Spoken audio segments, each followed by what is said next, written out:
آپ صلی اللہ علیہ وسلم کی شہادت کا اعلان ہوا کہ آپ صلی اللہ علیہ وسلم شہید ہو گئے تو صحابہ میدان چھوڑ کر کچھ صحابہ چلے گئے۔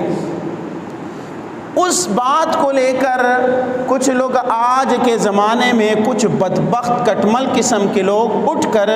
صحابہ کے خلاف بکواسات کرتے ہیں اور ان کے خلاف زبان درازی کرتے ہیں کہ صحابہ یا بزدل ہو گئے تھے، وہ موت سے ڈر گئے تھے۔ تو میں نے عرض کیا تھا کہ صحابہ اگر بزدلی دکھاتے تو وہ 1000 کے مقابلے میں کبھی بھی جنگ بدر میں 313 نہ جاتے۔ اگر صحابہ بزدلی دکھاتے تو اسلحے سے لیس لشکر کے خلاف کند تلواریں لے کر وہ کبھی بھی جنگ بدر میں نہ جاتے، اور پھر جنگ احد میں بھی صحابہ کی تعداد جو ہے وہ شروع میں 1000 تھی، پھر راستے سے ابی بن خلف اپنا قافلہ لے کر وہ فرار ہو گیا، تو صحابہ کی تعداد 700 ہے اور مقابلے میں 3000 ہے، اور وہ بھی سال بھر کا جو ہے وہ انتظامات کر کے تیاریاں کر کے آئے ہوئے ہیں۔ اگر صحابہ ڈرتے تو صحابہ ان کے مقابلے میں اس وقت نہ آتے، جائے کہ پھر وہ میدان سے چلے جاتے۔ لیکن صحابہ جب گئے تو یہاں پر اللہ تعالیٰ نے نقشہ کھینچا ہے، فرمایا ان الذین تولون منکم یوم التقى الجمعان، کہ وہ لوگ جو تم میں سے میدان سے چلے گئے یوم التقى الجمعان، جس دن دو جو ہے لشکریں آپس میں جمع ہو رہی تھی، لڑ رہی تھی، یعنی کفاروں کی اور مسلمانوں کی، تو ان میں سے جو لوگ میدان سے چلے گئے تو اس کی مین وجہ کیا تھی؟ تو اللہ تعالیٰ نے فرمایا انما استزلهم الشیطان۔ یہ اب میں کیا کہہ رہا ہوں، آپ کیا کہہ رہا ہے، کوئی کیا کہہ رہا ہے، کوئی پیر کیا کہہ رہا ہے، کوئی مولوی کیا کہہ رہا ہے، اس کی بات نہیں۔ اللہ تعالیٰ فرماتے ہیں انما استزلهم الشیطان، کہ ان کو شیطان نے پسلایا۔ اور پھر حدیث میں آتا ہے، علماء کہتے ہیں کہ جنگ جب صحیح جو ہے جوبن پر آئے اور یہ جب سلسلہ ہوا، کفار نے جب دوبارہ حملہ کر دیا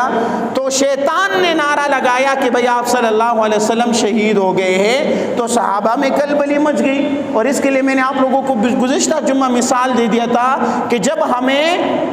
ہم اپنی دکان پہ ہو، ہم اپنے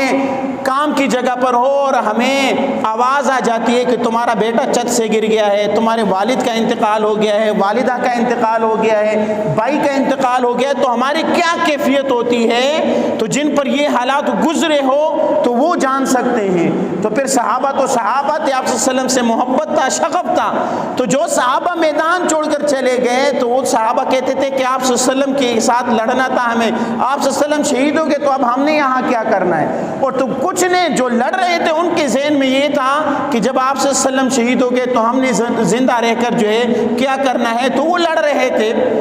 لیکن پھر بھی اللہ تعالیٰ نے فرمایا کہ انما استزلهم الشیطان، اللہ تعالیٰ نے ان کو جو ہے وہ یہ اللہ تعالیٰ فرماتے کہ شیطان نے ان کو پسلایا۔ پھر بھی گناہ کبیروں میں سے ایک گناہ یہ ہے کہ بندہ میدان جہاد کے میدان میں میدان چھوڑ کر پیٹ پھیر کر چلا جائے، گناہ کبیرہ میں سے ایک گناہ ہے، ٹھیک ہے۔ لیکن پھر بھی اللہ تعالیٰ نے فرمایا بِبَعْضِ مَا كَسَبُوا، جو انہوں نے کیا کچھ غلطیاں ان سے جو ہوئی، لیکن پھر اللہ تعالیٰ نے کیا فرمایا وَلَقَدْ عَفَا اللَّهُ عَنْهُمْ، لیکن اللہ تعالیٰ نے ان کو معاف کر دیا۔ عفا اللہ عنہم، اللہ تعالیٰ نے ان کو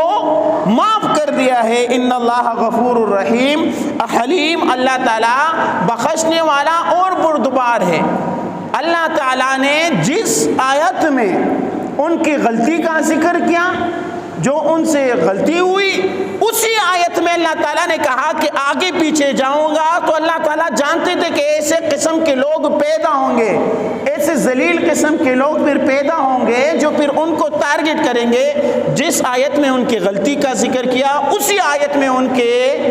معافی کا بھی اللہ تعالیٰ نے ذکر کر دیا کہ میں نے ان کو معاف کر دیا۔ اور پھر اگلی آیت میں اللہ تعالیٰ فرماتے ہیں، ایک اور جگہ فرماتے ہیں کہ اے نبی میں نے ان کو معاف کر دیا ہے، اب تو ان کے ساتھ مشورہ کر۔ اب تو جو لوگ بزدل ہوتے ہیں تو ایک نبی کی کیا یہ شان ہے کہ پھر وہی لوگ جو میدان چھوڑ کر جو ہے جسے آپ کہتے ہیں کہ وہ بھاگ گئے تھے، تو کیا نبی پھر بزدلوں کے ساتھ جو ہے وہ کرے گا، مشورہ کرے گا؟ کیا ان کو اپنا ساتھی بنائے گا؟ ایسی بات نہیں تھی، اس لیے تو نبی نے ان کے ساتھ پھر مشورے کیے، انہی کو اپنے سے سالار مقرر کرتے رہے۔ تو یہ جنگ احد کا ذکر اللہ تعالیٰ نے فرمایا۔